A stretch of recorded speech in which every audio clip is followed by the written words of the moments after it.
Let's zoom out a little bit here, folks. And howdy, howdy. I am pulling up my interface.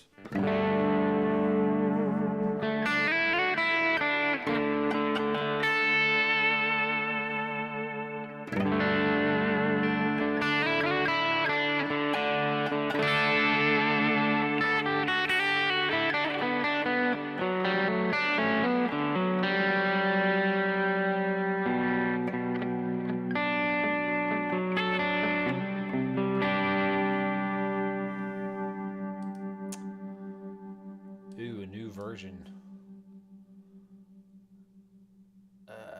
I will skip that for now. Howdy everyone, this is Doctor McFarland. This is Tac-O-Bout Gear live stream. I do every Tuesday on Taco Tuesday. And I'm going to make sure that my monitor is muted, and it is. Okay, cool. I'll turn on this TV here, so I can have some more screen real estate to mess with.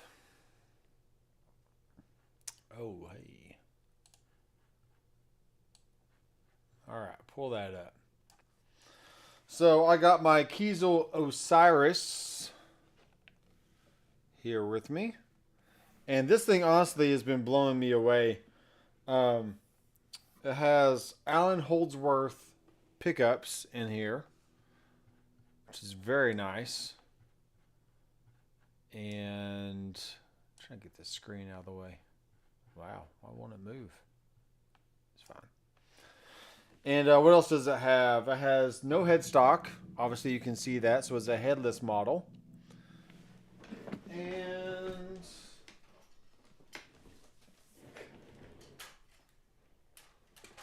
this light is broke.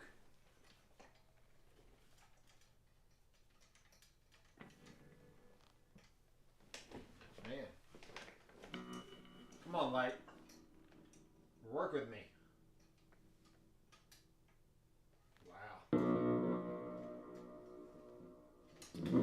Okay, I think the light has a short in it or something, but.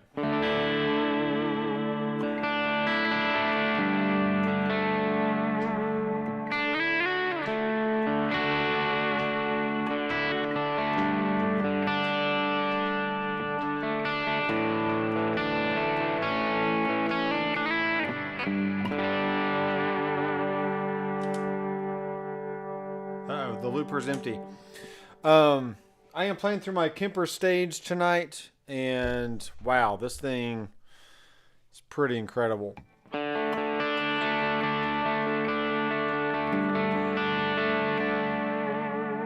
can see I have a Line 6 HX Stomp XL right here, which is a nifty little unit. It's very nice. Has some good tones to it.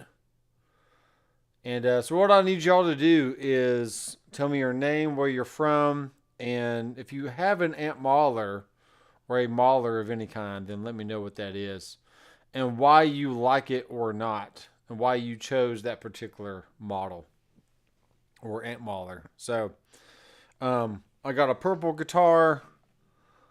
I also have a purple pick here, which is neat.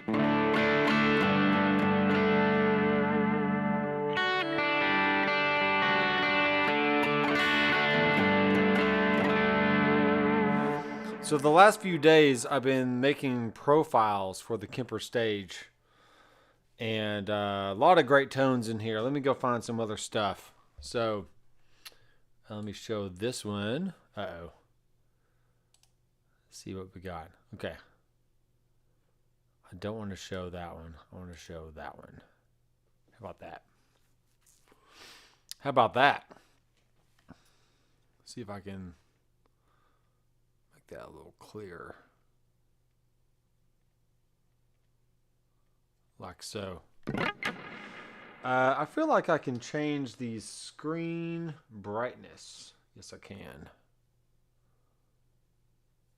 Makes it a little easier for you to see there. Yep. We got the contrast. Just makes it darker. The white balance. Yeah. Okay. So anytime you're using a camera, it's best to have the LED screen at a darker brightness. You just want it darker overall, so that way it picks up the screen a little bit better. So, what's up, Andrew? Helix is pretty great. I've been playing the Kemper a lot this week, and I will tell you why here in a bit. But yes, the Line 6 Helix or Line 6 products overall are very good, and they have a nice workflow to them. And yeah, the Stomp XL right here is pretty cool. The floor unit, the Helix floor, you can do a lot of stuff with that. It has the nice capacitance switches, so when you touch a switch, it automatically changes to those settings on the screen, so you can then go edit them. It's very nice.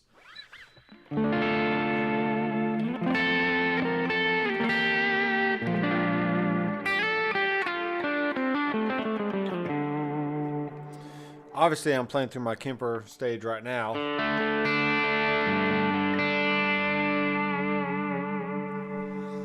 Let's see if I can get some.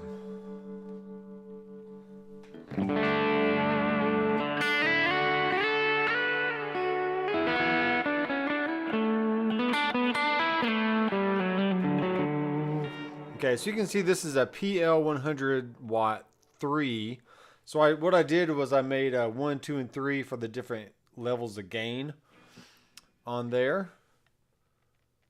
But I can change it to something else. Let's do a... apparently I only did 2 of the Black Duo, which is fine. The J45 is really nice.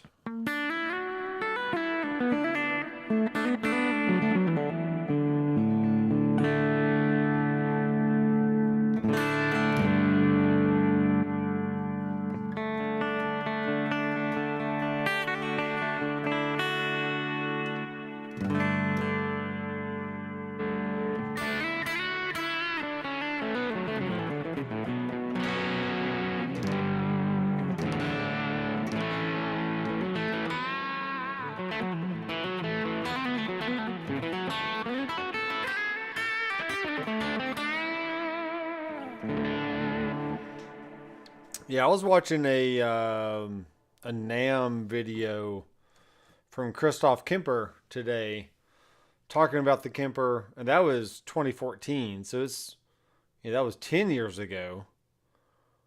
The fractal stuff has already been out by that point, 10, 12 years ago. So really, Line 6 has been around for a long time, obviously, and I can't really tell like who is really the first digital modeling company. Line 6 has been around forever. Fractal's been doing it forever. Kemper came along. They started the profiling kind of thing, and then Headrush came around 2017, 2018. And then from there we had a touchscreen, which is really nice. I can change, let me change this around here. The lighting is not that great, but it's fine. Yeah, trying to see what else. So we had the Headrush 2017, 2018. There was the Quad Cortex didn't come around till what, 2021? No, not really.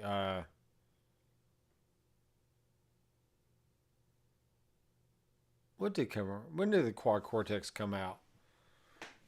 2019, maybe. Toastmaster Pro wasn't out until like 2020, 2023. Yeah, it was just last year that the Toastmaster Pro came out. So you kind of see the companies coming out, and like these have touchscreens over here. These have capacitance switches. These have snapshots. These have scenes. You know, all kinds of different options for just providing some really good workflows for guys that want to record, that want to play on stage, maybe just jam around at the house, doing whatever they do. And yeah, so I've been a big fan of digital modeling for a very long time. I pretty much had a full pedal board ready to go, ready to wire everything up, and I just couldn't do it. I couldn't bring myself to do it because I had the Boss ES8 switcher. I have a picture somewhere. Where do I have that picture at?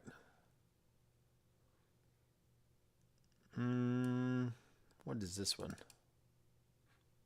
No, that's not it.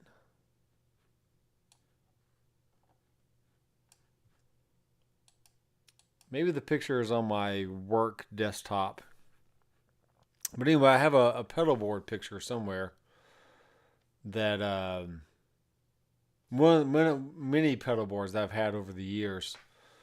And it had the Boss ES8 switcher, because at that point, you pretty much have to have, you don't have to, but if you don't want to do the tap dance thing, you have to plug all your pedals into the back of some kind of switcher, whether that's a Boss ES8, EHX has some kind of switcher unit. Tons of other units out there like the Gig Rig G3, the G2, the Pro 14, which I did have back in the day when it first came out. If you want to have some kind of presets where you hit one switch and things turn on and off and change parameters and all the different things, then you need some kind of switcher.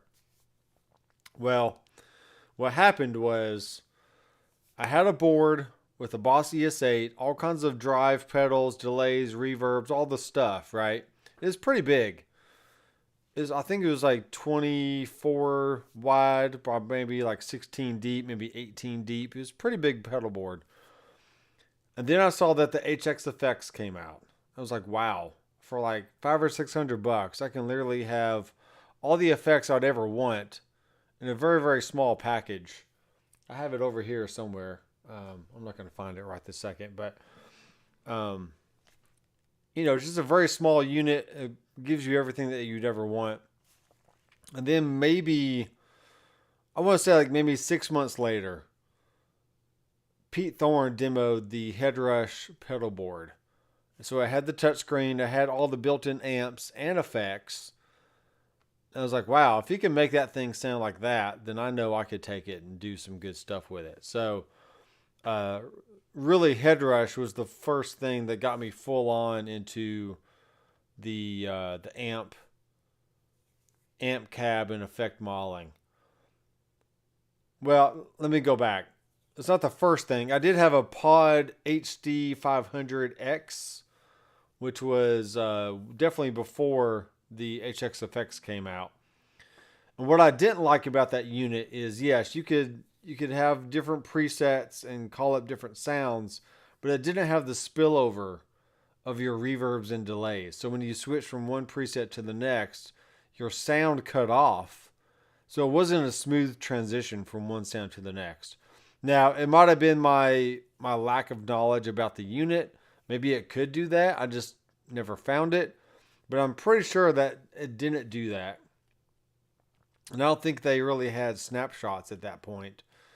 So maybe if you stayed within the same preset and you just switched between different snapshots, it would change the different parameters. I'm pretty sure it didn't do that though. So yeah, the Pod HD 500, it was a very short stint, maybe 2 or 3 months. And then once I found out that it didn't do the spillover thing, then I just sold it off. And I think, yes, by that point, if that was 9 years ago, I mean, the Helix floor was definitely out, but I I just wasn't into that at that time. So the HX Effects was really the first unit that got me thinking, okay, I can really ditch my switcher and my analog pedals, analog as in individual pedals, even though some of the pedals were digital, like the Line 6 M5. I did get into the M5, M9, and M13 Line 6 pedals, which was cool, but it didn't have the individual amps built in as well. So really, when the HX Effects came out with the capacitance switches, it was just night and day better, because the switches on those older units would all the time go out and go bad, and they were reliable, but the more you used them, the less that they became reliable. So yeah, that's kind of my long circle back into, okay, this is where I started from, and this is where I am now. So I now have the Headrush core, I have this Kemper Stage, I have the Toemaster Pro, I have some Line 6 options for like the Helix Floor, the Stomp XL. But this week, I've been really diving into the Kemper Stage after not playing it for a few months. And I'm really liking the sounds and the tones and the workflow. Even though the screen here is a little, people call it archaic. I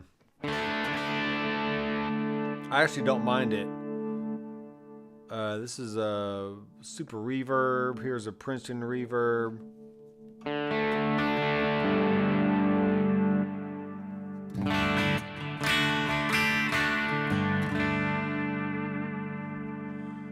Sounds pretty nice. Here's a Black Mini.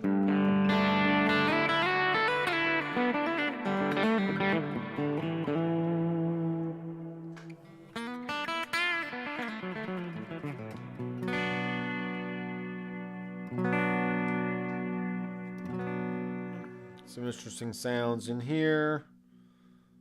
Black Lux Norm.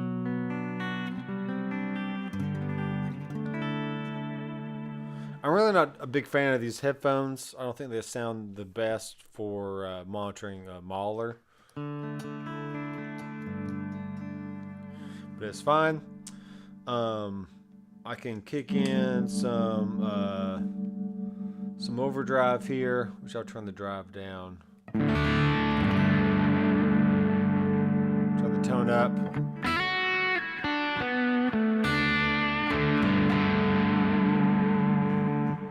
Okay, stuff like that. Maybe I'll save this real fast. Replace. There we go. But honestly, let me go back to what I was playing earlier today.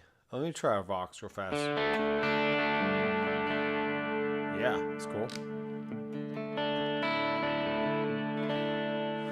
So what I like about the 1, 2, 3 options here, which you can't see a whole lot, is I start off clean, and then the 2 gives me a little bit more gain.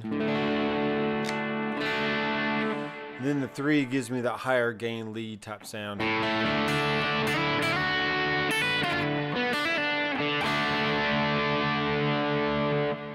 Let me stay on 2 for a bit here. And this works pretty good. Go to amp.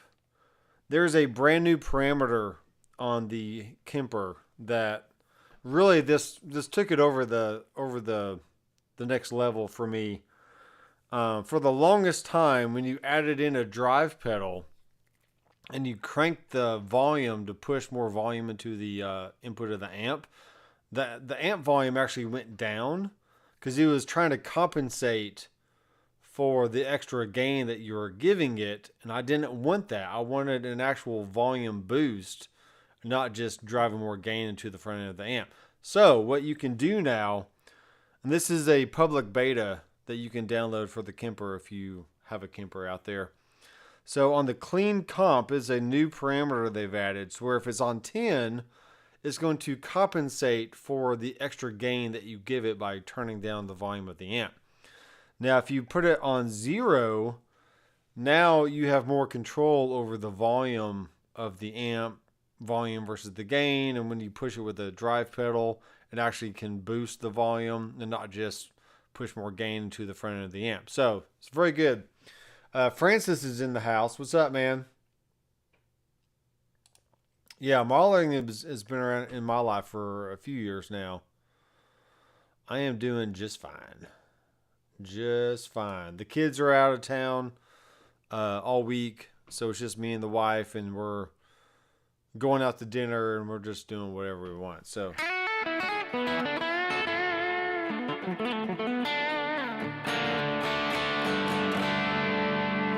that right there, that's a good little dirty tone. Then if I kick it to my neck pickup,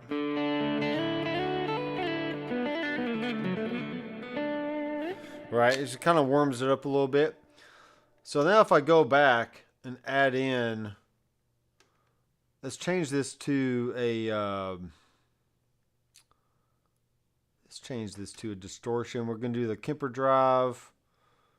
Let's go down here and go to maybe like a King clean, which is the King of Tone clean sound. And then we're actually going to crank the volume on this thing. So here it is at 0, for example. Add that to a switch. Okay. But now I can actually raise the volume.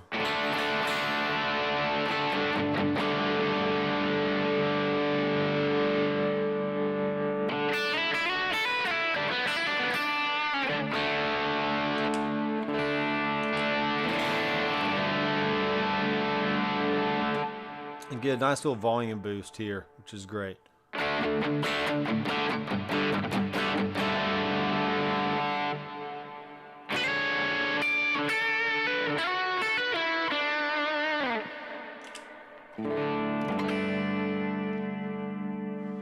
Yeah, I like that. All that. That's pretty good. I replaced that one. I'm just in browser mode right now because I'm profiling a lot of different amps. But I can go back and put all these in different performances if I want. So, I got to find a way to get my kids out of the house. Yeah, I understand that. Hey, Music Man, thanks for checking out the live stream. I'm glad you're liking the Headrush core stuff. More Headrush stuff is coming out of the pike very soon. I do have a whole Headrush bundle on my website where I go through every amp, cab, microphone, and effect type. And in this week, I'm actually going through every single block that I have that's on the Headrush, and I'm making block presets for each one. So I will soon on the website be adding a Headrush block preset pack that you can buy for like a one-time fee, or it'll be included in the Headrush bundle that you just get included with everything else that's Headrush. And what that does for you is you can drag and drop those block presets into your block presets folder when you sync up the unit to your computer. And then when you go to any drive pedal, any reverb, any delay, any amp block, it'll already have some presets already there for you. Unlike, I think right now there's really not tons of amp presets to choose from. It just gives you one starting point, but I'll have a low gain, a medium gain, then a high gain option that you can choose from for each amp type, which will really save you a lot of time when you're building rigs. And I pretty much just go dial them in by ear on each one and give you what I think is the best option for a low gain, a medium gain, and then a high gain type sound. So be on the lookout for that on my website. You can join the mailing list on my website if you just go to the homepage, drmcfarlandstudios.com, and then enter your email down below. I can contact you that way. Or if you have any questions that you have for me privately, you can, what am I doing here? This is my elbow. I saw some skin in the corner of that screen. It's like, what is that skin? Oh, it's my elbow. But yeah, any questions that you have for me, you can just directly message me, and I can respond back that way as well. So, but thanks for checking out the videos. I really appreciate it.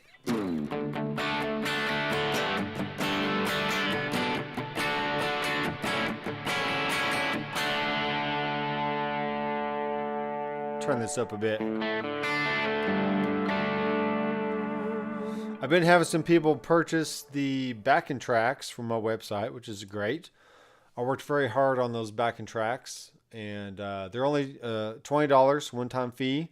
You get 52 backing tracks for the year 2023, and I will be adding more backing tracks here pretty soon. I got to start on another batch. I pretty much want to make 52 backing tracks, which is one backing track per week of the year. And I got all those complete for 2023, but now I'm taking a short break, and I'll probably start making some more and then having a 2025 backing tracks, or like maybe a volume 2 backing tracks, whatever it needs to be called. Well, I'm going to get to my website right now, and I'm going to pull up a backing track and jam along with my Kemper for a little bit. And what's great about the Kemper or the Quad Cortex or even the Headrush Core, the Kemper does not come with stock amps. You have to go download a profile that either somebody else's has made or that you have made.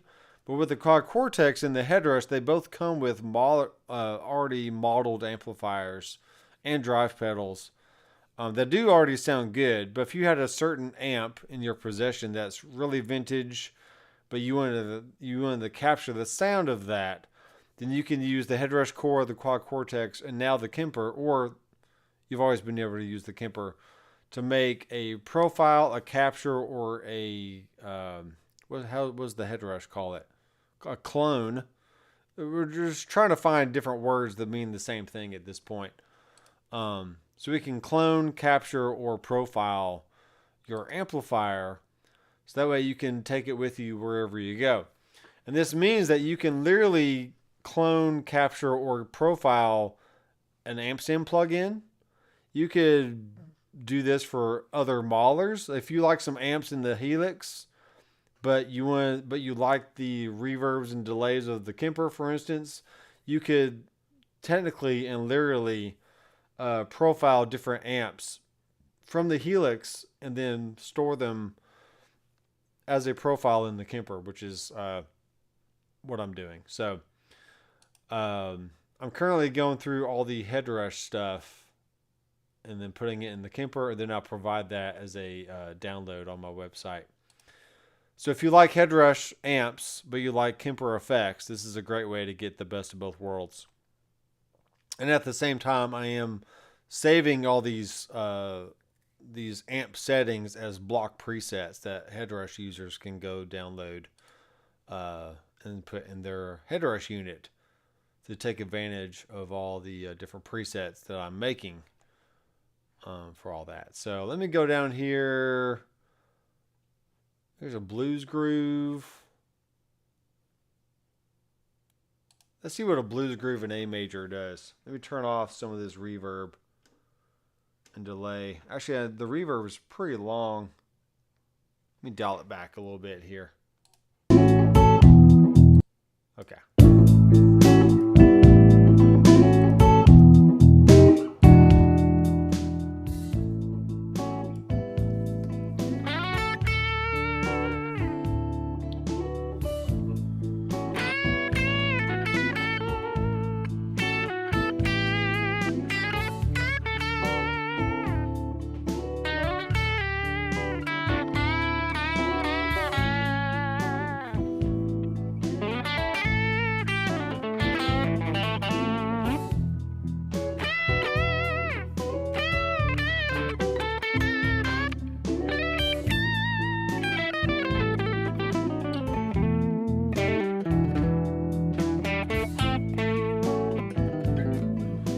Y'all think of some questions you want to ask me while I do some jamming here, okay?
Yes, sir.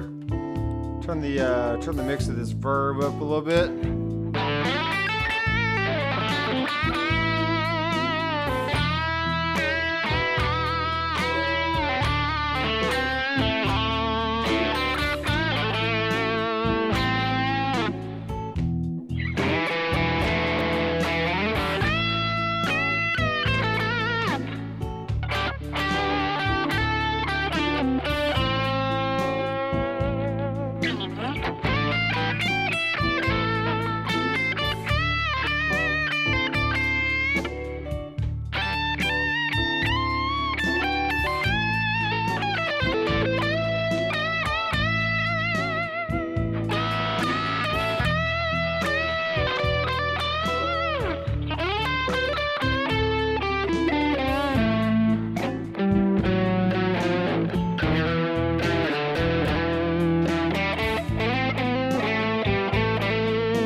Okay, so that is with the Vox 2.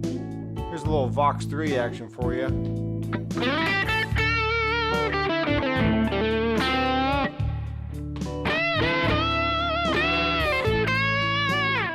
So I turned off the drive pedal, now I'm just using the gain from the amp.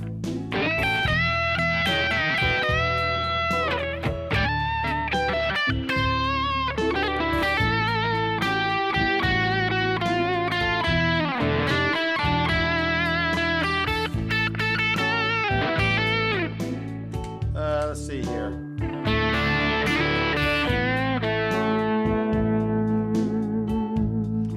All right, let me talk about something really cool here. So, I've been watching some Michael Britt videos and just whatever else, just different people talking about the Kemper. And the Kemper is actually a really great unit. On the surface, it looks like it's kind of hard to get around, kind of like a fractal. But let me show you my. Oh, you can already see it. But this is actually a really well thought out unit. So we have an always on tuner that you can just go to tuner right there. You have a looper always ready to go. You can switch between any other profile, any other performance, and keep looping stuff. This is great. It does have an always tap tempo down here, which is pretty cool. It has 4 switches that you can assign different combinations or single combinations of pedals. So like for instance, I have a little phase going on. You can hold the one of the encoders, then just click on the pedal.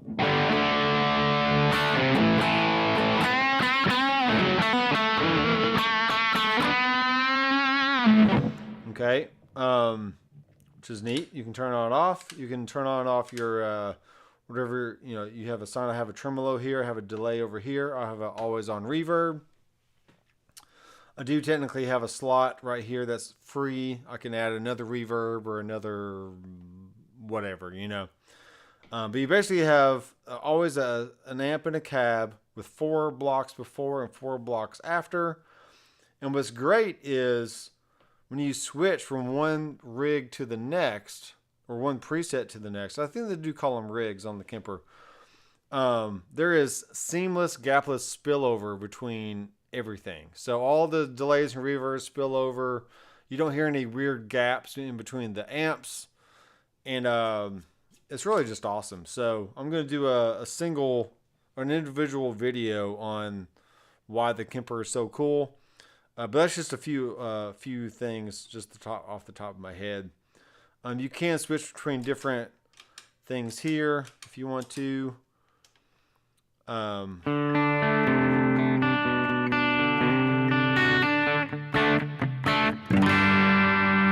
Now I'm using the 67 Black Shimmer, which is a headrush amplifier that I profiled, and it sounds pretty cool.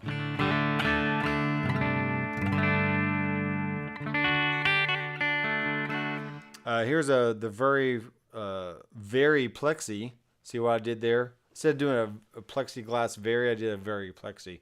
It's very plexi of me.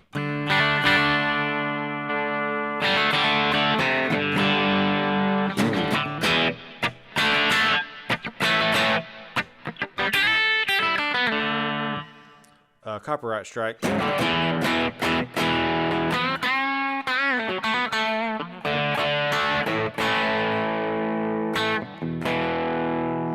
So it's a good like medium gain.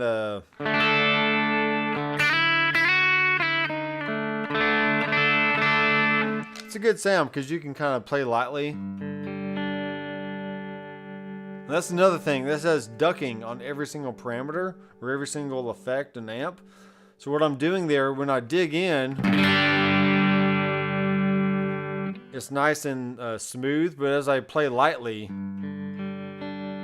a little hint of tremolo comes out, which is very nice. I got that trick today from Michael Britt in one of his videos. So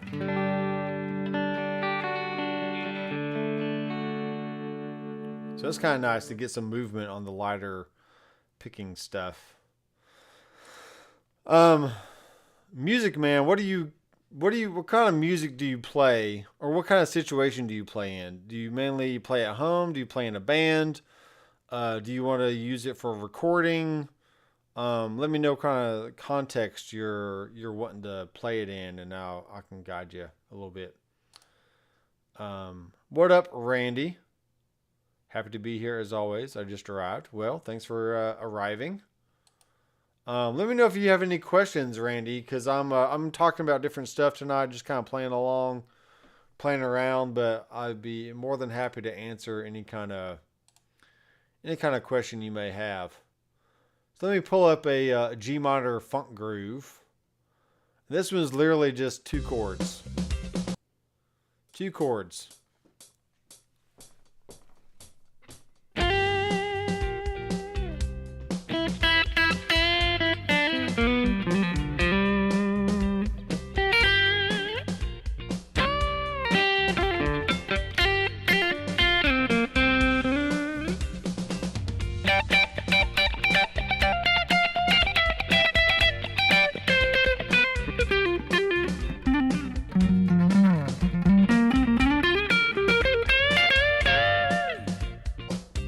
Got real fast, what I'm going to do here, this also has a lock option. So you can see some of these have locks on there, which means when I change to a different profile, I can actually keep my effects in place as I want them. So I'm going to assign that to a switch, like so. And I currently have my Kemper drive on.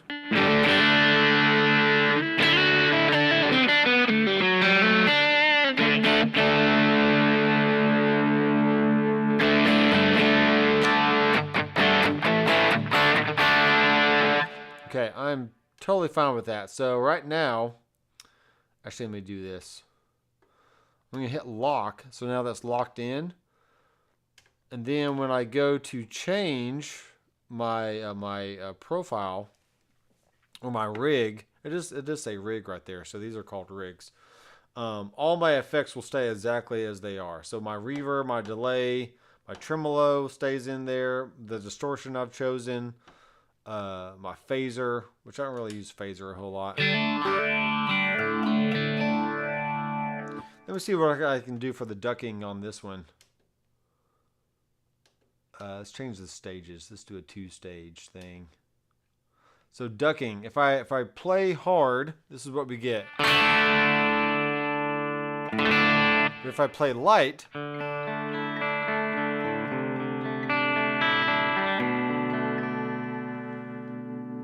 right, I get a little bit.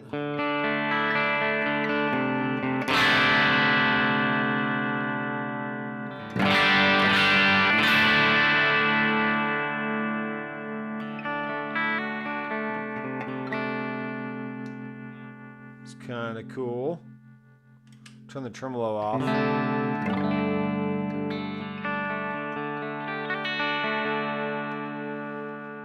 Got the depth.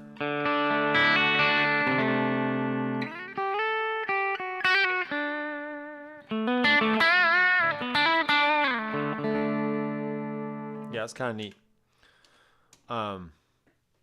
So I can either have a phaser on, or I can have the tremolo on.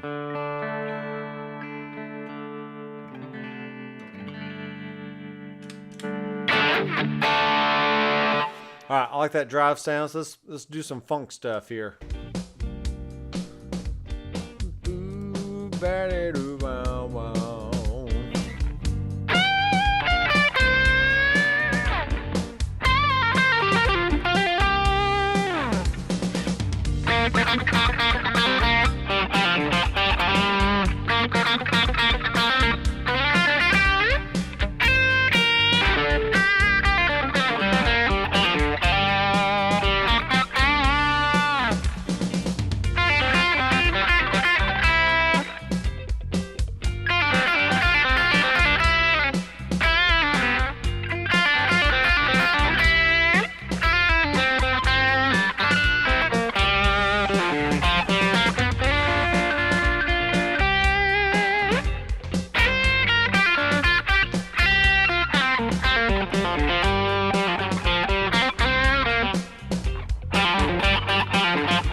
Yes, that's a Headrush amp profiled into the Kemper, and it sounds great.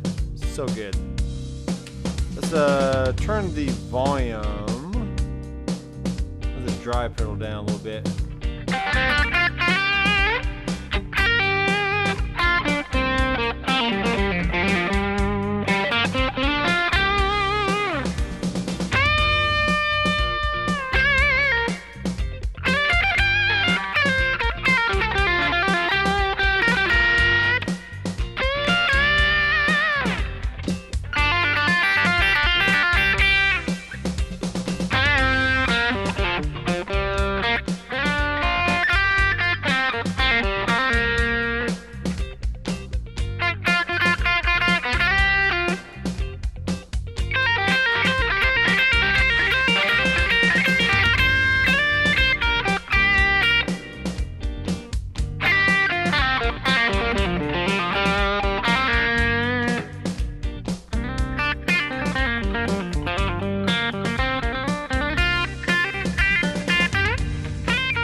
Yes, sir. Let's see what we got here. One more thing about the Kemper is it has morphing, which means if I hit the switch again, and let me go into my drive here, for example. Let's go back. Drive. Okay. I'm on the morphing setting here. So if I take this drive and I bring it up even more, maybe I back off the tone a little bit to darken it up, and then maybe hit a little boost. Maybe like half a dB boost. All right, so now if I hit the morph button, the settings went back to the previous settings, and they just go back and forth, up and down. So it's kind of like a snapshot on the helix. But you can also control how fast or slow that morphing changes up or down. So it's really neat. So here's my that sound, and then morph.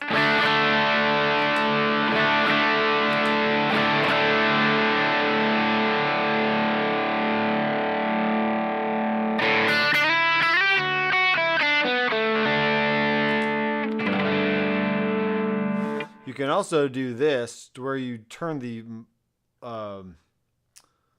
you turn the mix all the way down, and then when you go into morph, you turn the mix all the way up. And now, without turning off the drive pedal, you can technically just hit morph on any one of these switches, you know, whatever rig that you're already on, and turn on the drive pedal just by hitting the switch again without having to hit that button right there. So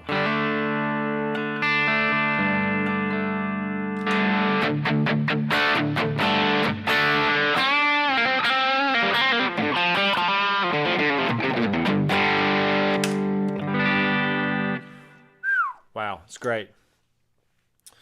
That is great. Music Man says, I play country blues and rock most at home on Bout Gear V5 amp. Nice. Okay. So you may have an amp, you may have a few pedals that you like to utilize, maybe some delay, some reverb. I'm just going out on a limb here. Randy says 2 chords are perfect for my looper jams. Yeah, man, looper jams are cool. I'll show you what I'm doing here. Come on. Yeah, so here's my website. Here's all the backing tracks from January, February, all the way through the end of December. And there are 52 of them. So the next time around, the first time, I kind of was willy-nilly on the keys that I played in. But when I start the backing tracks again, I'm going to follow the circle of fifths. So in January, it's going to be the key of C. And then by the time you get to December, it's going to be the key of F. And you go C, G, D, A, E, B, F sharp, C sharp, or D flat, A flat, E flat, B flat, and F. So you learn your main caged chord, your cage system keys, C, G, D, A, and E, in the first few months of the year. And then as you go toward the end of the year, you're more playing in your flat keys like B flat, E flat, A flat, D flat, and F, and so on. So even G flat if you don't like playing in the key of F sharp. That's a joke. In harmonic, G sharp and G flat and F sharp are the same pitch, but with 2 different names. That's what inharmonic means. Is one pitch with 2 different names. I've been teaching that for years.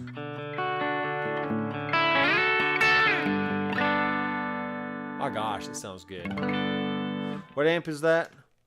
That's the Very Plexi 2. Ooh, man.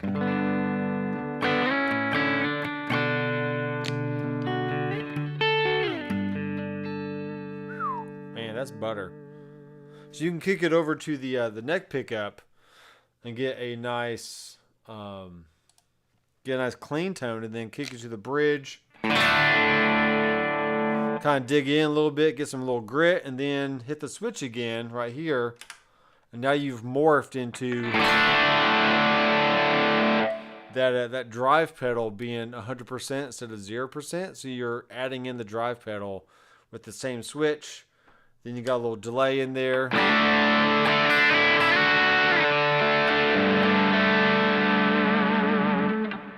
Okay, one more thing. Let me show you a really nice reverb on here. So this is the natural reverb. And my gosh, it's just so good. So there's a pad, there's a particle, there's an aftermath, a lot of movement, a lot of modulated reverb stuff on here. It is honestly just gorgeous. So here's a little pad for you.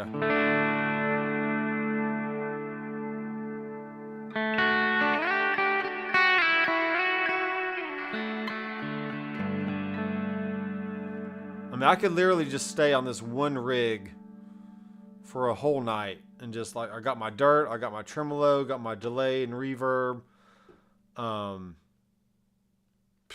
Yeah, it's just nuts.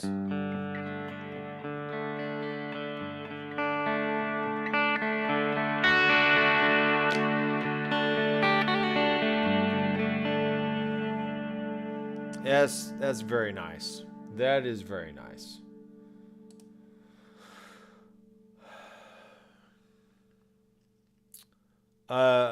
Greg, this week I've been playing the Kemper after not playing it for the last few months. Honestly, it's just great. Everything about it is just great. The Toemaster Pro is not as wide, obviously. And also the Toemaster Pro has a touchscreen on it. And it also has a phone app and an iPad app and a PC editor. But guess what? The Kemper does as well. Let me grab my iPad real fast.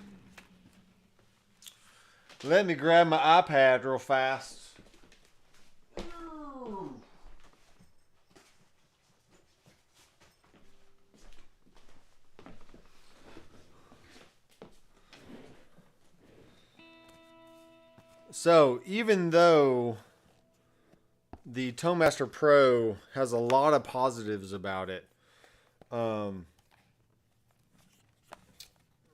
there's a few workflow things, very similar to the Quad Cortex. I didn't really get along with the Quad Cortex all that much.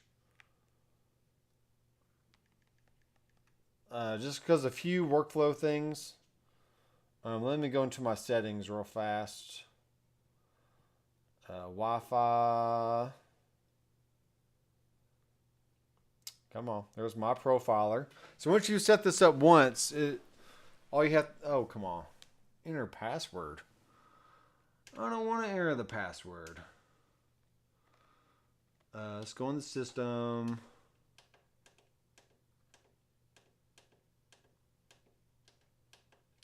There we are. 44565. 565. 63566. 566. Join. That's weird. It never asked me for my password before. Okay, so now we're hooked up. We are hooked up there. I'm going to go to Rig Manager.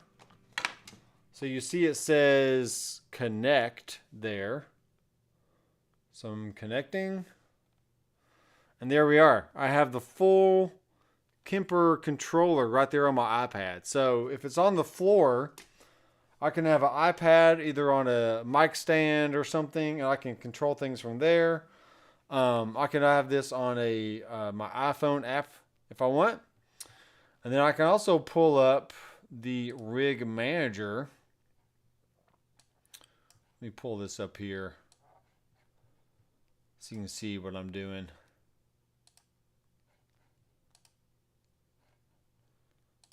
It's thinking. It's thinking real fast.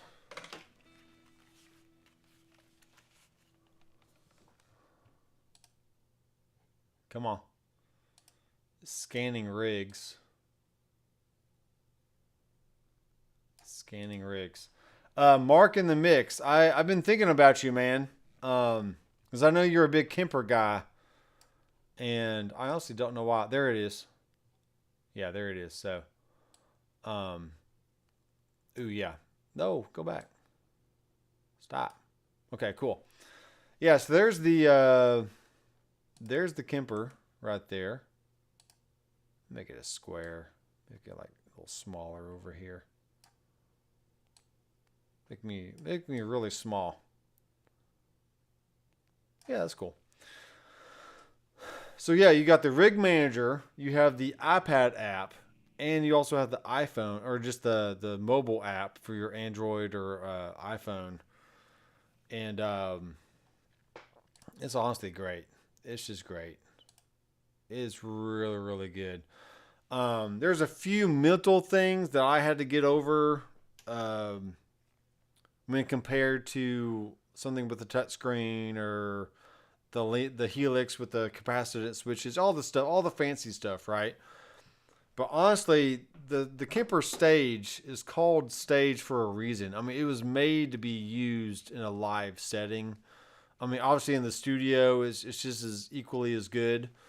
But like I showed you already, I mean, I could live on one performance and have a few different clean options, have some direct access rigs to get the big ambient sounds, and then go directly to like a screaming lead sound, and never have to change performances. I got 5 rigs ready to go, all with their own different morph functions, and it's honestly just amazing. So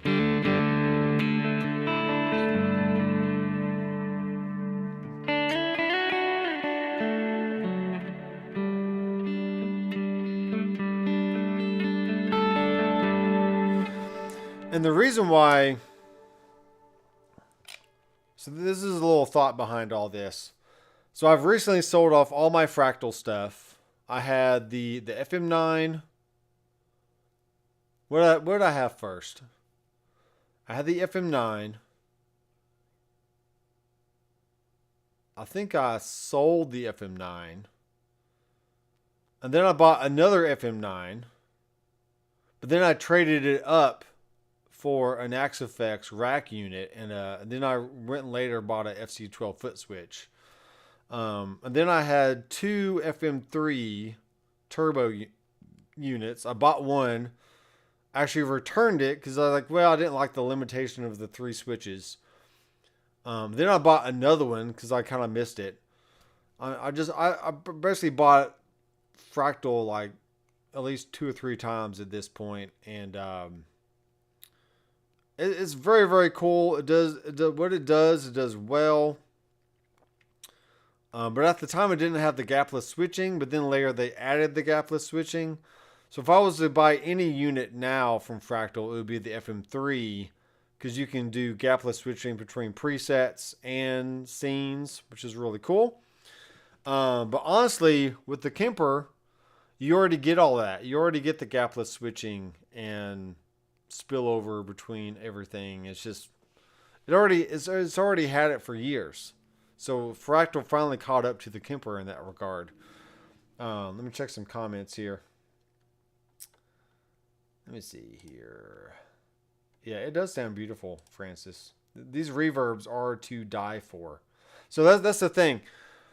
The reverbs on the headrush are really good, but they're not as modulated or ethereal or ambient sounding as some other units, like the Tonemaster Pro, the Quad Cortex. The Fractal has some really nice reverbs that have the modulated sounds. But really, honestly, the Kemper reverbs and delays are really just to die for. I mean, they are so lush and so just like immersive sounding, especially with headphones on. It's just...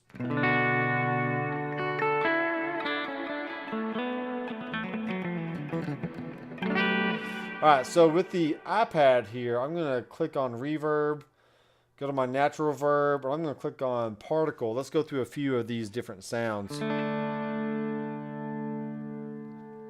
And what one video said was it's actually adding delays within the reverb that are also modulated.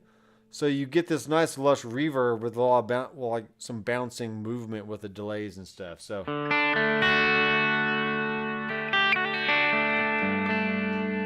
okay, so that one's nice. Let's choose the wait, what was that? The particle?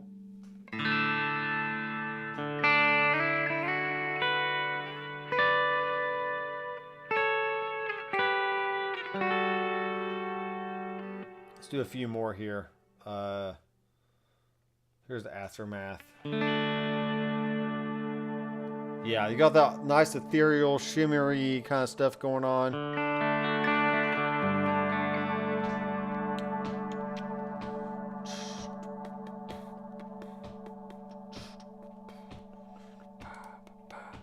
Let me check the comments here. I love seeing you on the Kemper. I just love my Kemper amps. It's just the platform for me. I have played the Axe-Fx and the Helix stuff. I just like Kemper. I can see why, honestly. I can see why. Tonemaster Pro is a true Fender fanboy piece of gear, which is fine. It's like Ford or Chevy, to each his own. I want them all. I want them all. Yeah, Tonemaster Pro is really good. It has some nice reverbs in it for sure.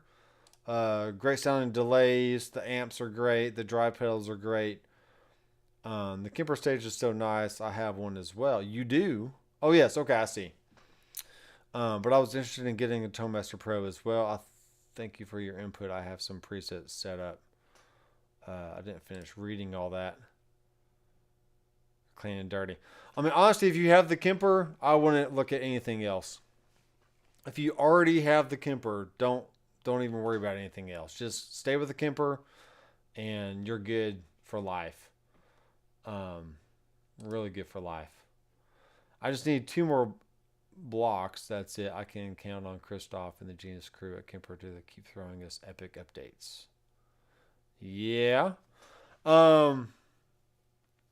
There was something over NAMM or maybe pre-NAMM. The Tone Junkie guy, HW, was talking to Christoph and discussing, like, you know, Kemper 2, kind of like everyone's went like a Helix 2, like version 2 kind of thing. They did come out with the Kemper Player, which is like a very small version that basically just has your Kemper amps and up to 2 effects at one time. Well, I mean, it's a cool little unit, but I did have the Kemper toaster and the remote switch that I bought from my friend Aaron about a year and a half ago or so, and that was a cool option. I didn't mind having the head up top and then the foot switch on the floor. You know, it was perfectly fine. It was really my first foray into the stage. So I've technically, just like the Helix, I mean, just like the Fractal stuff, I had the toaster, then I sold it, then I bought a stage, and I sold it, and now I have another stage. So I just keep going back and forth between all the different maulers, and but honestly, the Kemper is great. I can't knock it for literally anything. It does so many things so well. So yeah, Greg.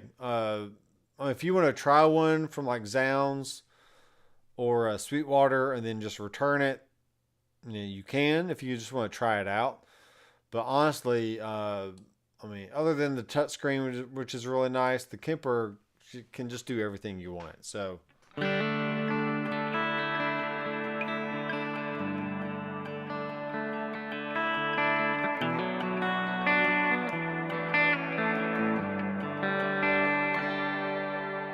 I mean, that is a Headrush amp that I profiled into the Kemper. And it just sounds so good. If the Headrush had the caliber of reverbs that the Kemper does, I would probably use the Headrush a lot more. I mean, I still use the Headrush a lot, but when I want those really big, fat, ethereal, lush sounding verbs, yeah, it just doesn't have it. So let me click on this empty block here. And let me go to reverb. Let me click on ionosphere reverb. And this thing has some crazy, crazy stuff going on.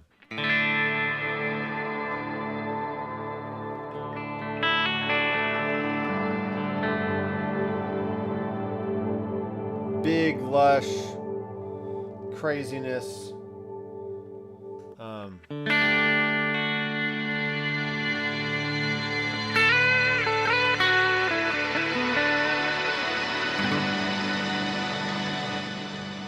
Ooh, man.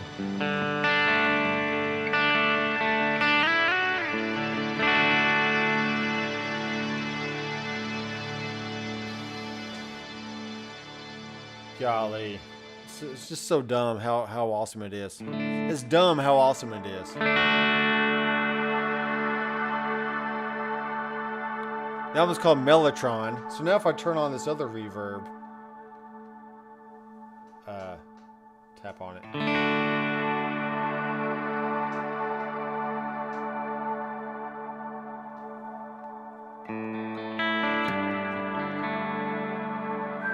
Hello.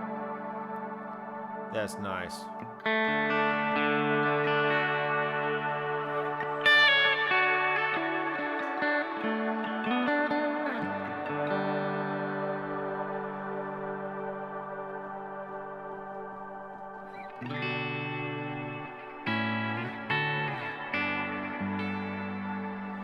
I mean, I could see plugging a keyboard through a Kemper and get all that fat reverb and stuff going on. You could use the Kemper as a external piece of gear and like run vocals through it or all kinds of stuff. I mean, it's just nuts. Here's a siren choir.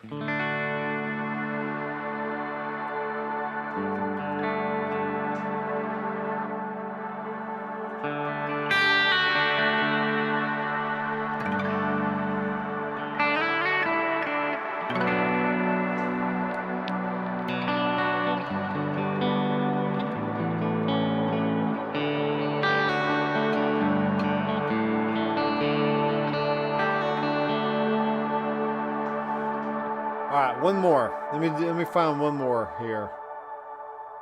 Let's do Angel.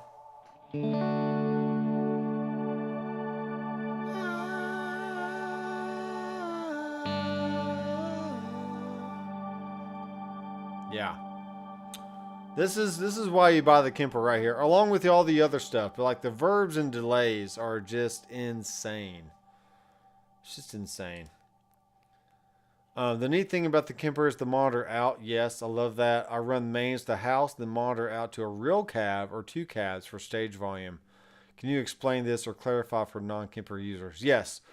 So it is a popular technique to not send the emulated cabinet out to a real power amp in speaker cab, because what's happening is you have the real speaker which is imparting its own sound into the overall signal, but then you're sending a an emulated speaker through a real speaker, and you're doubling up on the sounds, which is not always the greatest experience. I don't like that sound myself.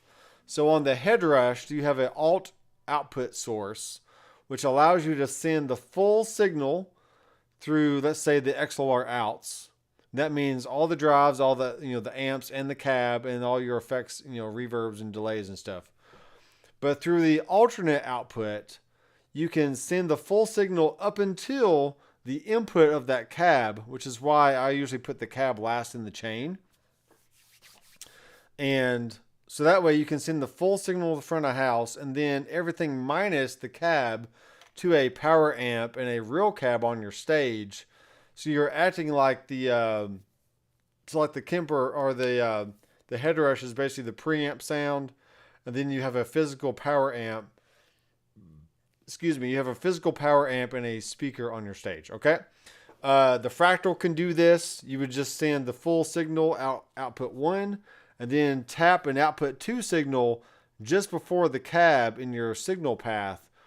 And then that output 2 is sending the full signal minus the cab. Helix can do this technically if you use a send. If you add a send block at the end of your chain just before the cab. And then, so what Mark is talking about here is, if I hold down my output down here, let me zoom in a little bit. See if I can zoom in here. Close enough. Okay. Let me see where I can find it. So I do have a low cut and a high cut, which is nice. So you have your monitor output EQ, which is cool. And you can also tell it to have the monitor cab off. Okay. So it's basically sending the full signal minus the emulated cabinet on the Kemper. So you can send it to a power amp and a real cab on the stage. So you get your nice stage volume with the feel of a real power amp and a cab. But you get all the convenience of the digital front end of your amp and your effects. You have a headphone link here, all kinds of different stuff. You have a main out. You can also turn the monitor cab off from here as well. And what you're doing is you have a main output left and right, and you have a monitor output left and right. So you can, like Mark is talking about, you can have 2 power amps and 2 cabinets on stage to have a nice stereo sound, like roaring back at you, flapping your pant leg on stage, and then send the full signal to the front of house so they can balance the sound through the main PA system, and you got your volume on stage. So you do have separate. You have a monitor output, which can be mono, stereo, left, right, all kinds of, you can do a wet, dry option, which is stinking cool. Honestly, Kemper is just amazing. You do have a separate monitor volume versus the main volume. Right there, you can have the headphone link be that way. You have an EQ section here, a main out EQ, an output filter, which I have my high cut set to about 5 and my low cut there. Spit if. You can use this as a interface, so USB audio, and another cab on off section there. So yeah, just amazing stuff from Kemper, honestly. Let's turn down my volume.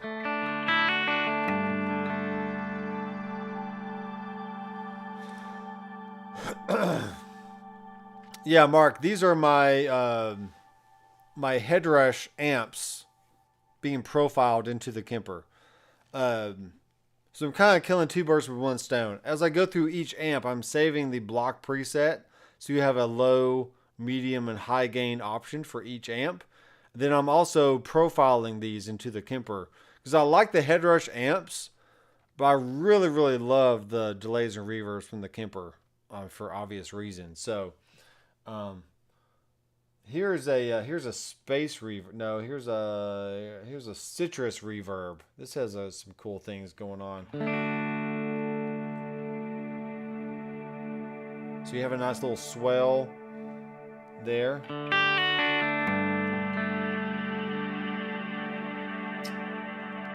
It's just nuts, man.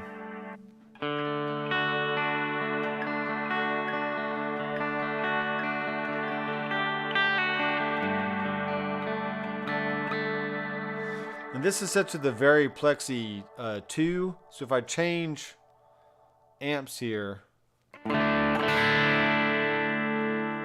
a little bit more drive.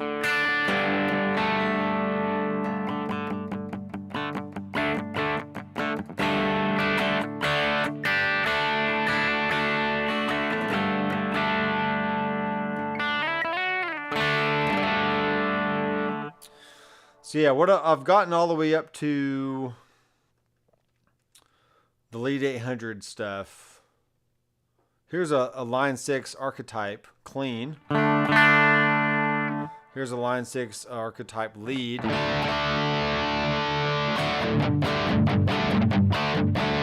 Jack, I could probably do those a little bit better. Here's a Badonk.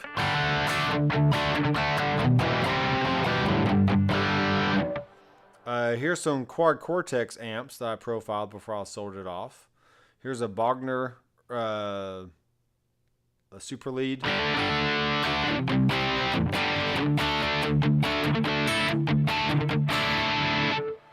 Here's a Brit Jubilee. Here's a John Petrucci Channel 2.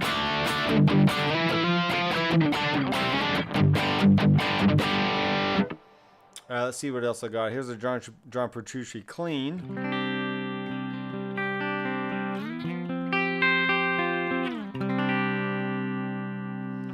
Then I actually went through all the free ones. I found a lot of good free ones in here. Channel 1, EVH 5150. Here's a Channel 2.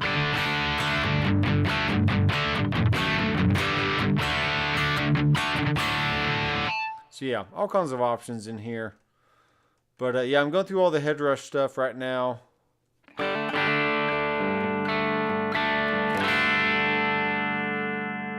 We have a clean. There's a crunch.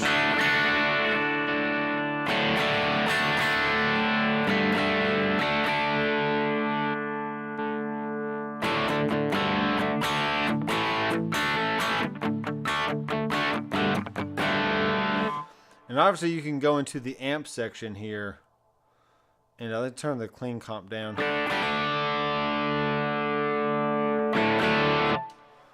You can go to the definition, turn that up, maybe add some clarity. You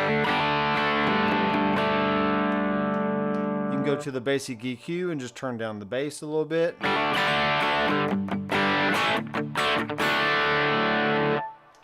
So yeah, whatever the core sound or the initial sound of that profile is, there's tons of parameters you can go in and change to make them less bassy, more high end, less mid range, all the stuff. So plenty of tools there to shape the sound however you need to.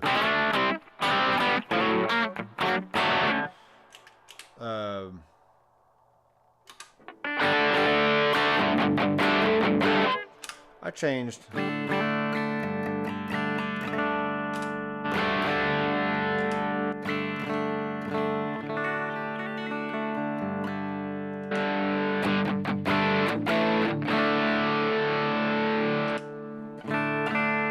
Yeah, so there you go. I've learned a lot about the Kemper in the last few days, and I'm sold. It's really, really good.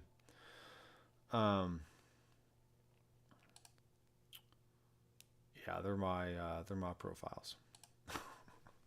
But what's great is you can literally profile amp sim plugins. I mean, just anything, any kind of amp sim plugin you have, any kind of modeler. If you like the tones, capture it in your Kemper, and then take advantage of all the reverbs, delays, drive pedals, all the stuff in there that you want. So, yeah. Let me show you real fast, Mark. Let me show you. So here's my website. Is it going to switch over? Come on. Come on, man. It's not switching over for some reason. There it is. I want to go to my homepage.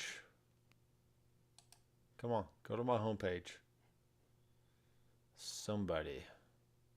Okay. It's acting a little slow right now. So here's some headrush stuff. Oh, I need to go to the main store. So these are inspired by Kemper rigs. Okay. And they're inspired by, because they're not exactly a plexiglass, very whatever. They're not exactly a Fender Princeton. They are inspired by those amps. So you got the QC amps there, which I already showed you, and you got the Line 6 amps. So very soon, I will be adding the headrush stuff, probably by the end of this week, because I'm over halfway done profiling these amps. And who knows, I might go through and profile the Helix stuff, and I might go profile the Tonemaster Pro stuff. So we're going to have all those sounds in the Kemper and take advantage of the reverbs, delays, overdrives, modulation stuff, and the workflow that the Kemper provides as well. I don't need a touchscreen to do what I do. And since I have, an iPad app right here, since I have a, wow, let me put this here. Since I have the desktop editor, yeah, so you pay $20 now, but I mean, you're going to get a slew of other profiles here in the coming weeks and months as I get done profiling all these other things I have. So yeah, one-time payment, $20. Get it now because the price may go up once I start adding more things. Because I just like the idea of people paying a one-time fee and not worrying about these monthly subscriptions and all those stuff. So that's the way it is. That's the way it is. Yeah. Yeah.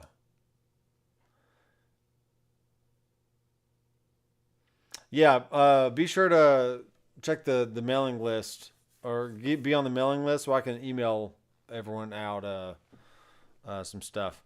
Now, a lot of people, they have issues with, it's like, oh, why are you profiling all these things and then trying to sell them? It's like, well, because I think I'm taking away, or any, like Tone Junkie or Michael Britt or anybody else out there that profiles anything, or does a capture on a quad cortex, or does a clone on a headrush. It's like, well, aren't you deterring from people buying the real thing? Like, why don't people just go buy a Princeton reverb? Well, they can. If you want a Princeton reverb, that's great. But I'm doing this for me personally. I want all these amps on the Kemper so I can take advantage of the sounds of the amps while still also taking advantage of the workflow of the Kemper and the verb. I'm like a broken record at this point, like the verbs and the reverbs and everything else. So I'm doing it for me just so I can take advantage of it, and then I'm selling it. I'm giving away all my work, hours upon hours. I mean, literally, I mean, not even that, just days and weeks of time spent profiling all these things, making sure the names are correct and the gain staging is correct for each one. And I'm putting in the work, and you're getting the benefit.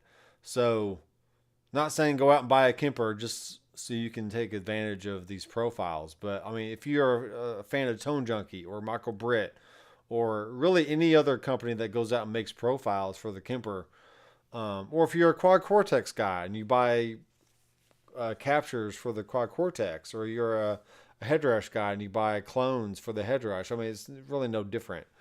And really, for $20, I mean, it's a drop in the hat for all the value that you're getting. And it is the way, if you want to support me here on the channel or on my website through YouTube and all that. Don't give me a super chat. Don't give me a whatever, because YouTube usually takes a lot of that money anyway. But buy something directly from my website if you want to help support me. Or if you are going to buy a unit, use my affiliate link either to Amazon, Sweetwater, or Zounds.com, wherever you like to shop, and I get a small commission from that purchase when you do something like that. So if you're going to buy a ToneMaster Pro, either from Sweetwater or Zounds, I prefer Zounds if you can, if I had my choice. Click my link first and then buy your item. If you want to get a Kemper, you can do that either through Sweetwater or Zounds. If you want to buy a Helix, you can do that through Sweetwater or Zounds.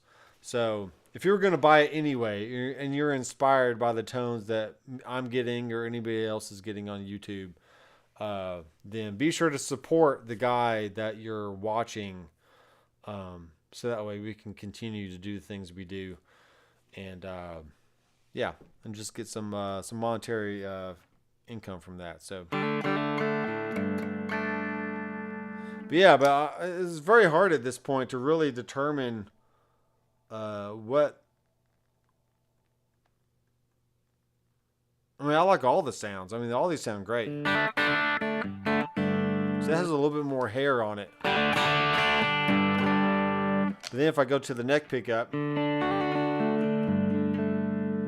it's just warm, nice and warm and clean. And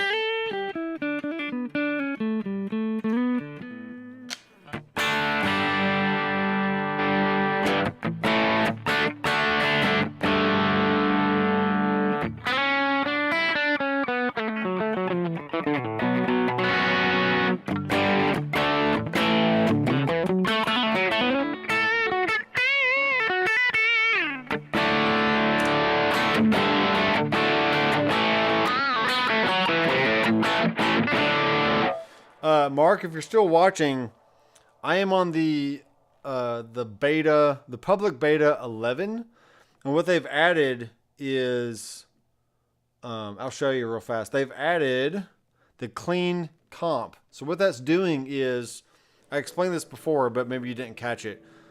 What you can now do, before all the amp profiles were set to 10 by default, and you couldn't change that setting.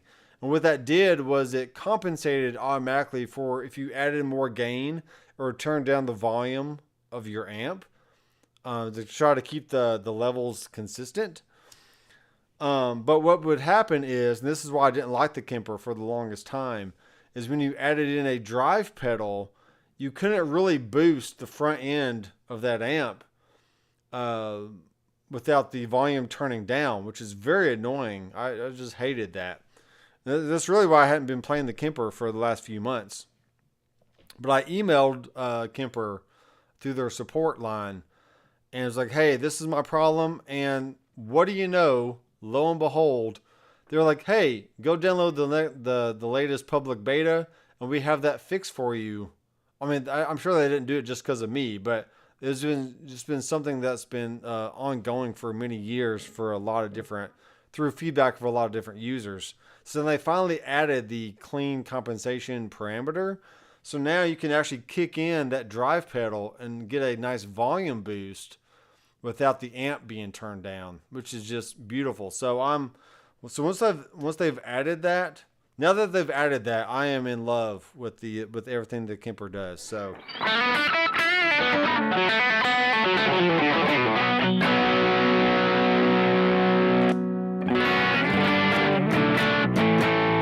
which honestly, at this point, if I'm gonna have a dirty sound like that, I'm gonna turn the drive down a little bit here. Turn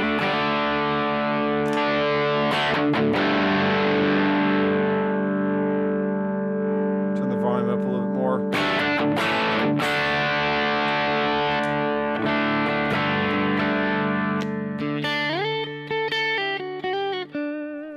All right, let me go back to my my website here, and let's do one more backing track, and then we'll call it a night, okay?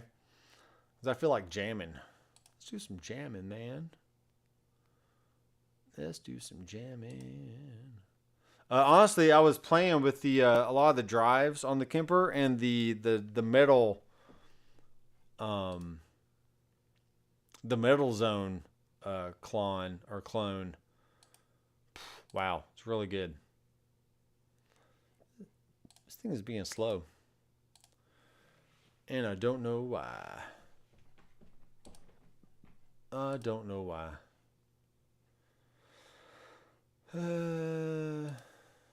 Come on. Come on.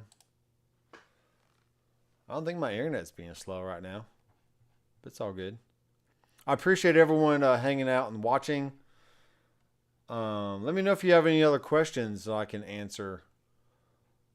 I'll be happy to do so.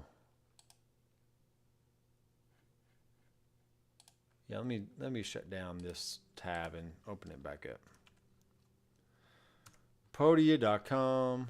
I use Podia.com to house my my website, and that allows me to store all my video footage for the different courses and downloadable files for all the stuff. Mark, what do you play? I don't remember what you play. I mean, as far as like kind of music. I know you play in a band and stuff, but what do you do? What do you do?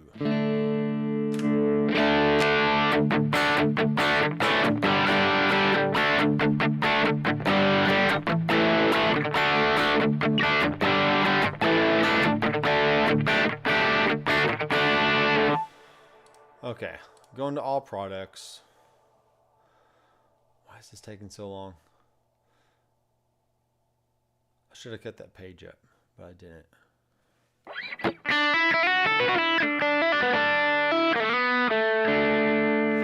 Quick question: what's your favorite key to play in? You like the key of G, the key of C, key of B flat, E flat, B minor, which is technically the key of D.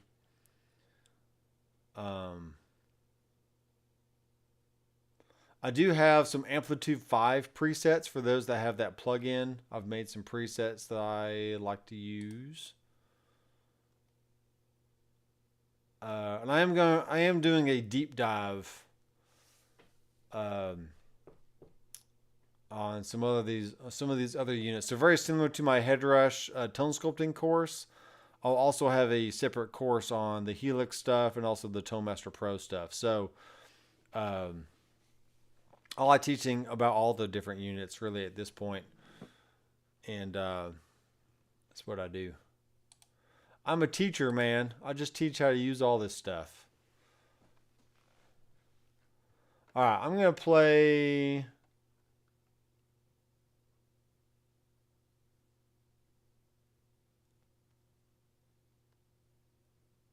Let's try this one, the Ambient Aries Groove. See what happens here.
a reverb.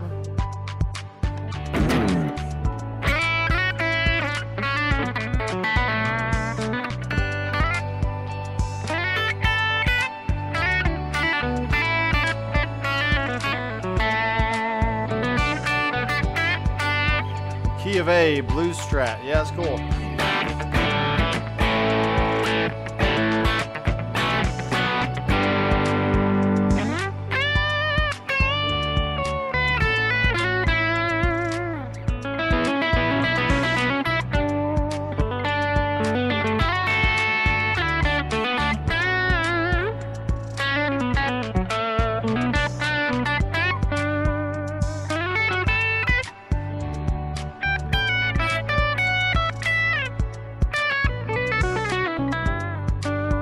Yeah, I like that one.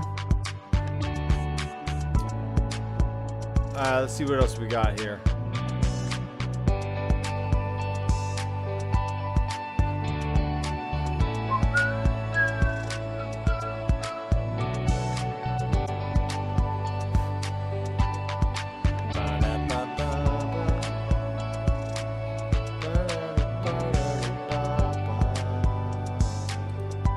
Let's try this B flat major. Phil did it.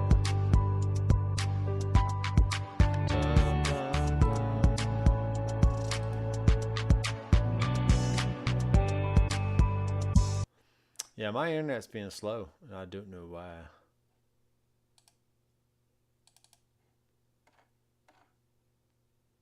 All right, that's pretty good. That's pretty good. So.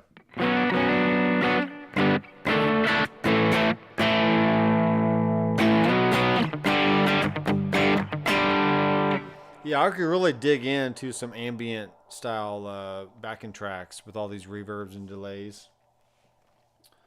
They are just nuts. They are nuts. Let me add this reverb back in. There's an easy verb. There's a natural verb. What's the difference? There's another pad here.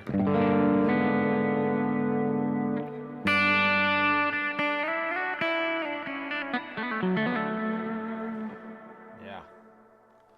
That's nice. Let's see what this B flat one is here. Uh-oh. Uh-oh. Okay. Yeah, this is cool.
like that one.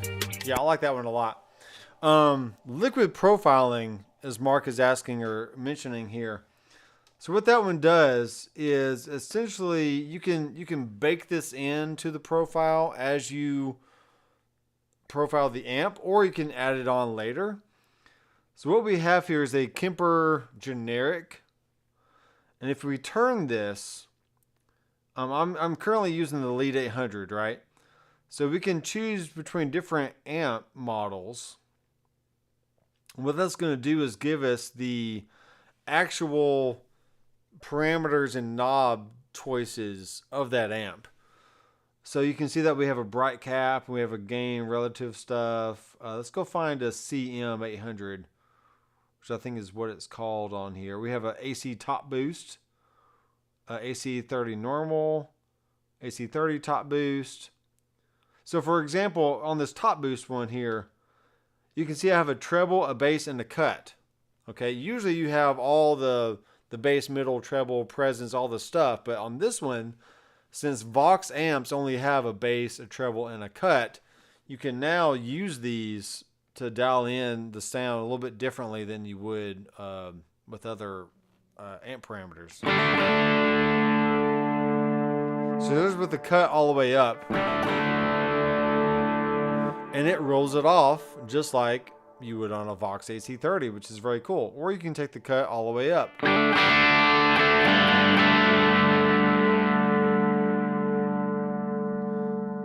So to me, you're basically adding in a different tone stack to any amp profile that you want. Let me go find. Here's a Roland Jazz Chorus. Here's a TM45 normal, bright. There's my Plexi stuff. So there's a CM800. So the bright cap is all the way up. You can also turn it down.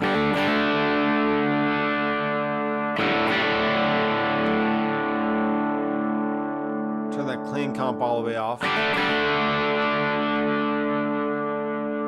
Okay, on this amp, we do have a bass, middle, treble, and presence. You can notice that the presence is up a little bit.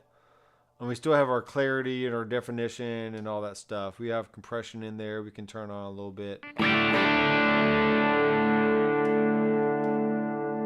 So yeah, that basically just says, okay, I know you've profiled this certain amp, but you can overlay a liquid profile on top of that to give you the parameter choices and the knob choices of any other tone stack that you want. So I think a Vox is a different enough tone stack that you can really utilize that cut knob in a really cool way. So, but yeah.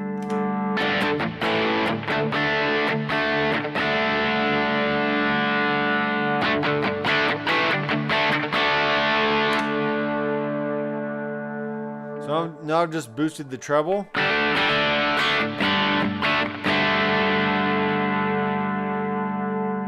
Boost the mids.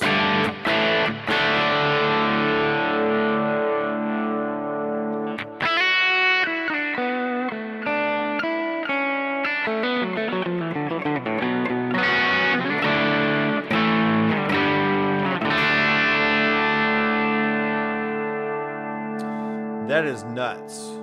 Sounds so good. Maybe cut a little bit, a little bass.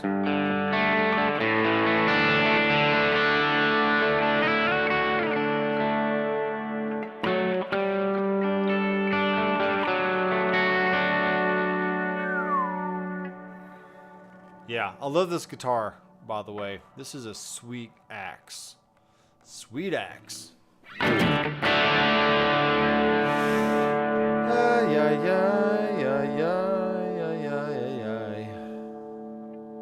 Blues in the key of A.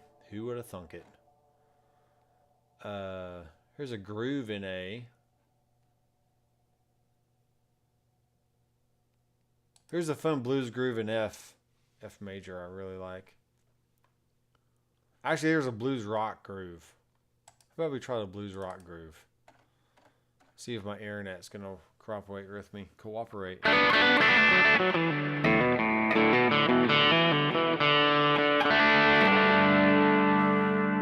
after I'm done with this, I will go back to the living room with my Kemper, and I will continue to do more profiles with the head rush and probably turn on a basketball game and have fun watching some ladies not dunk on TV. Oh, that's glassy.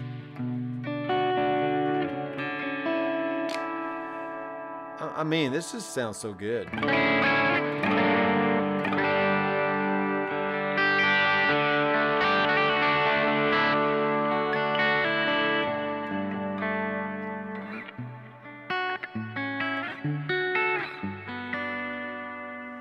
Come on. Golly.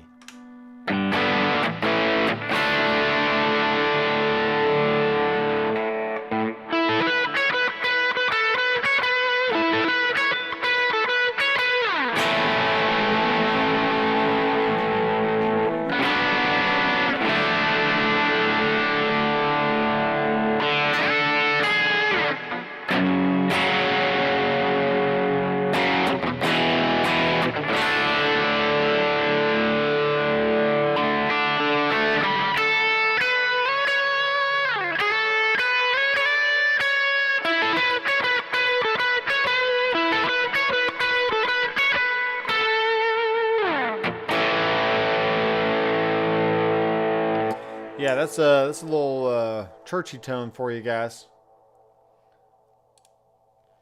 Hey Tom, how's it going? Yeah, let me zoom back out here. Let me zoom it back out, focus it a little bit, yada yada. Ah, close enough. Let me do this kind of thing. I'm trying to get it all in there. Horrible. That's close enough. Okay. Yeah, so this is a Kemper. And what I've done and what I've been doing is I've profiled all kinds of things from other modelers, plugins, amp sim plugins, and I'm storing it all on the Kemper because what I'm finding is I'm really in love with the reverb and delays, and the drive pedals and the modulations. And when you pair all those great sounds with a really nice profile, whether that's one you've made yourself or one that you've downloaded from the Rig Manager, it's just a great experience playing and dialing in sounds how you want. So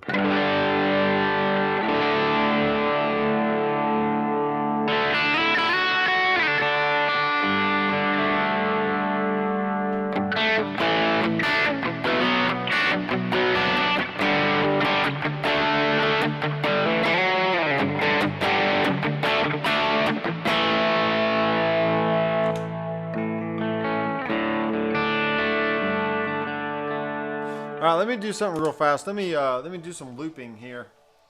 I'm gonna have to be try to be smart about it. All right, let me try and hawk my foot up here. Oh.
That's nice. That's nice right there, folks. Big reverbs, fat overdrive.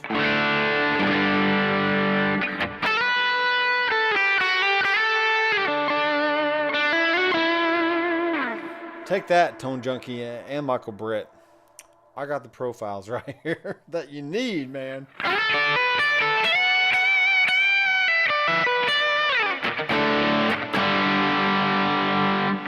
All right, that's good. I got some work to do tonight. It's 10:30, so I've been going for almost 2 hours here. If you want to help support the channel, go to my website. Yeah, here's the camera. Go to my website, download a some kind of course or pack, or if you want some nice IRs, in the link of the description, and also in the description of all my other videos. I can't talk.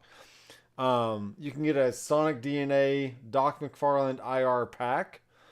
I am using one of my IRs from that pack in these profiles because he was already on the head rush, and I just wanted one cab I can keep consistent with all the different amps.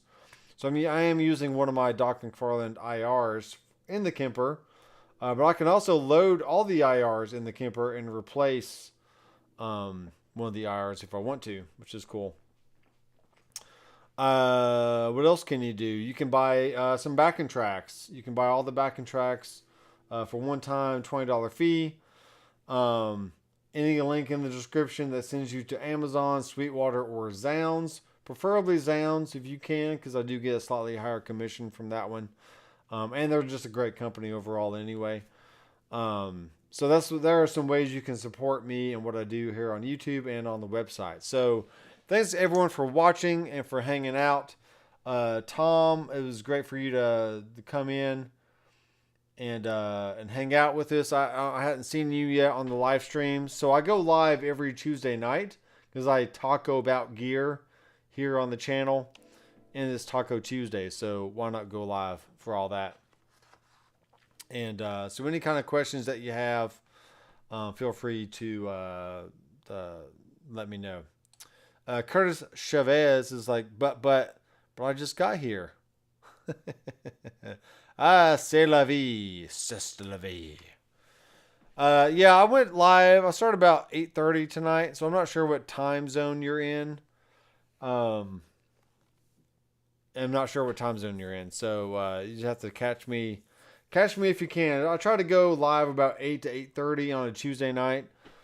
So Curtis, if you have any questions for me, let me know. But otherwise, I'll be heading out. Yeah, I'll stay on for a little bit longer. Ask me some questions if you want, or just listen to me play.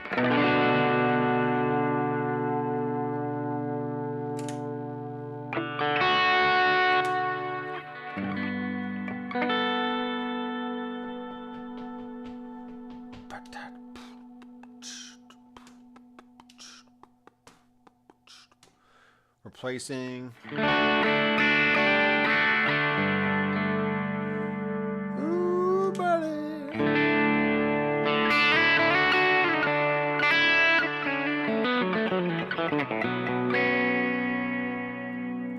Let's adjust this phaser here. Let's adjust the ducking a little bit.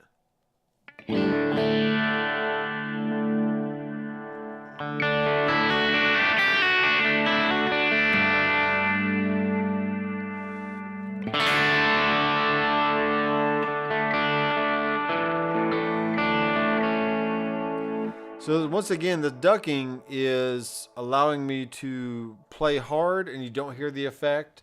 And then I can play soft and the effect comes in. So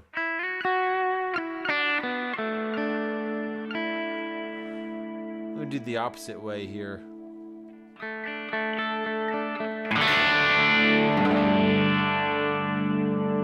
Yeah, so if I have it on the plus side, I can play hard and not hear it.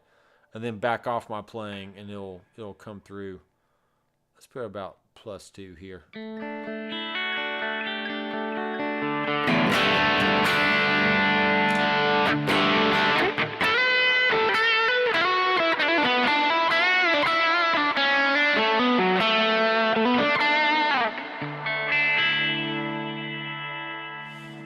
hear a little bit of movement in there. Let me turn the feedback up. Feedback up. And the rate. You can get the rate going a little bit here.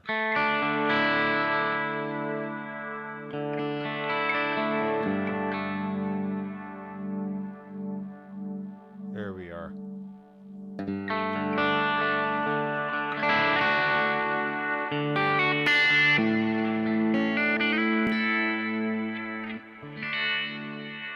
Nice one, Tom.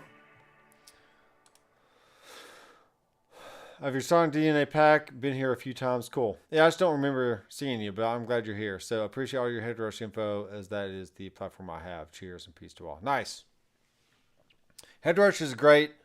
You can have some great tones on that unit, as with all the other units, obviously. So, let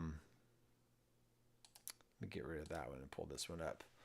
But yeah, Head Rush is awesome. And I'm using the Head Rush profiles here on the Kemper.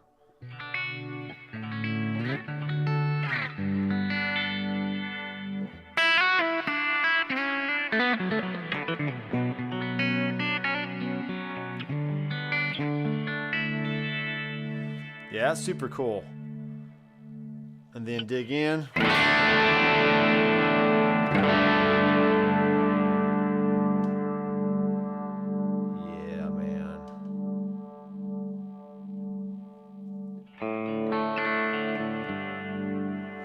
I can do the same thing with the tremolo. I can play lightly. Let me turn up the depth of this tremolo here.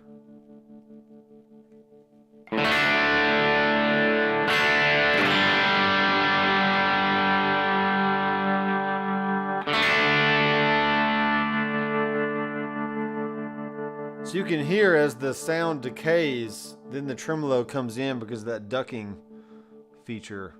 Which is just, it's just flipping sick, man. 1,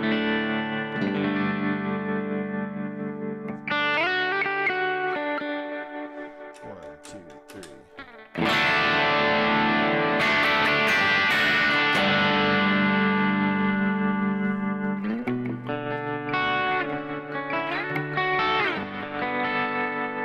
Or if I don't want it at all, I can just turn it off.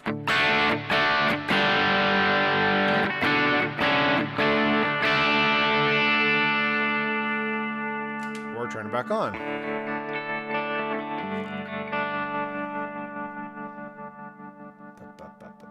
Curtis Chavez. So, how useful would one of these digital rigs be with acoustic guitar or bass? Yes, it'd be great. Our pianist passed away. I'm sorry to hear that.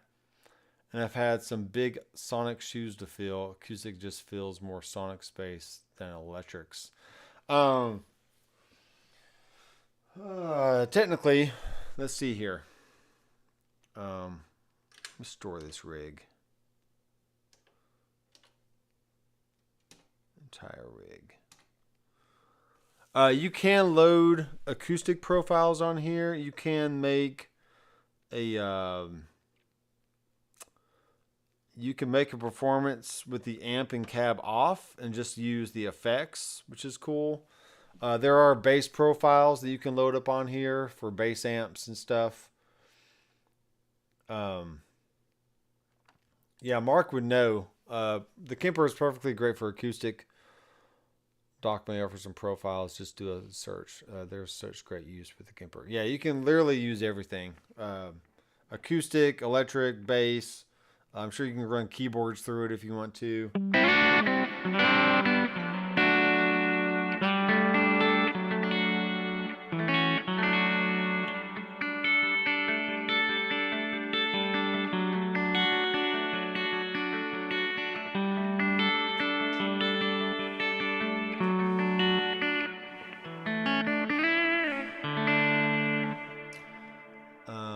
Yeah, if I turned off the amp in the cab,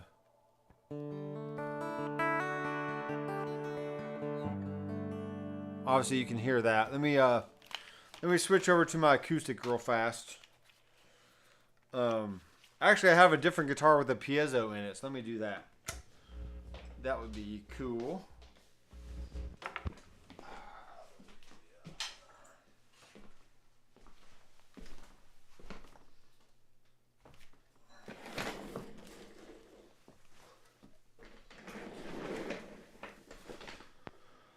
Alright, so this is a Kiesel guitar with a piezo built in.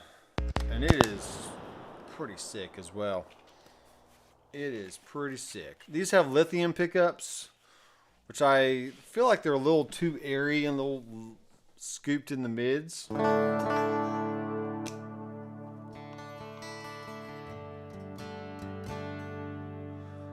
You would definitely have to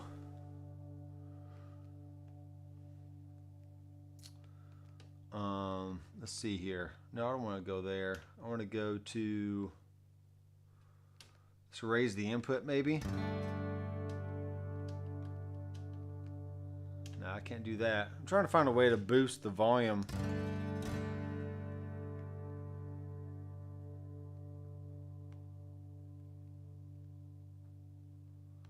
I'll probably go to the compressor. Yeah, let's boost the volume on this compressor here.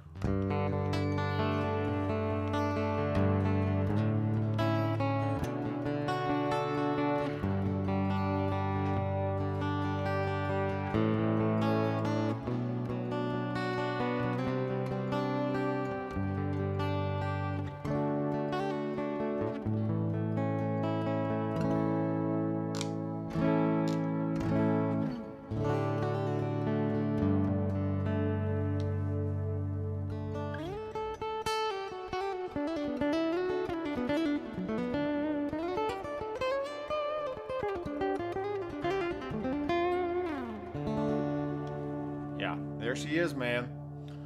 The Kiesel with the piezo built in. Who would have thought? Now, obviously, let me go to the performance here. Let me go to a different performance. Let's go up.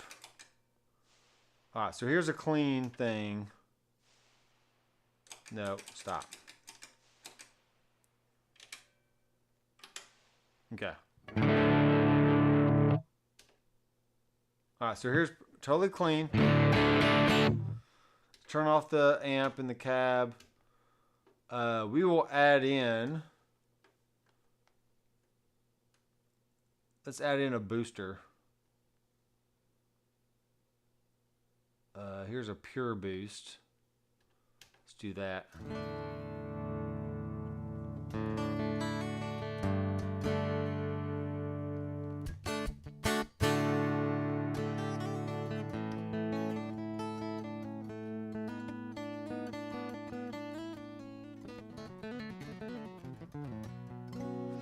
There is a Headrush added some kind of acoustic amp or something here lately, so I could probably profile that as a nice acoustic amp platform. But let me go after the amp here. Oh, there's really no other thing to put in, but let me go to equalizer.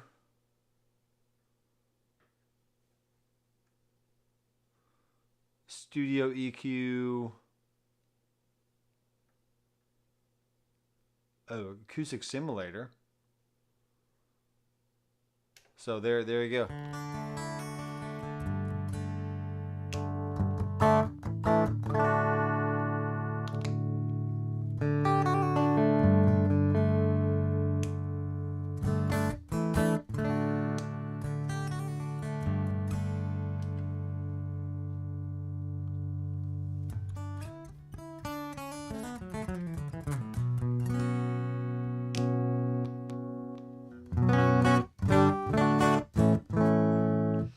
Yeah, it's very interesting. Let's do an EQ. Let's do a graphic EQ. We'll cut some 500. We'll add in some 2K and some 4K.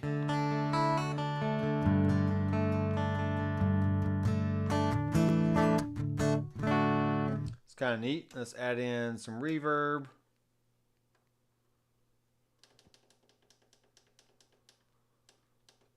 And let's do natural verb. And we'll do a shoot.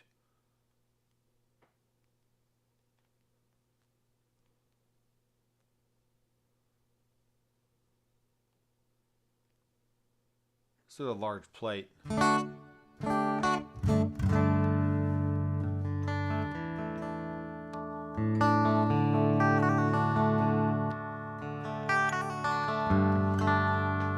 Yeah, so it's the sound. It's the sound overall.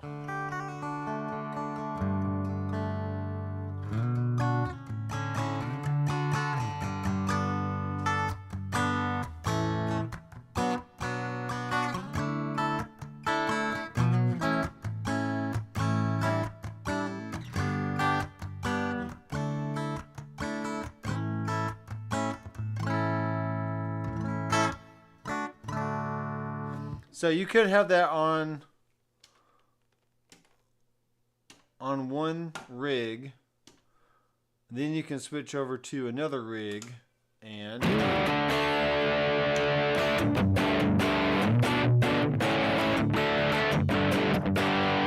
then go back. Oh crap. Okay, maybe it didn't save. It's fine. Alright, that's all I got for you guys tonight.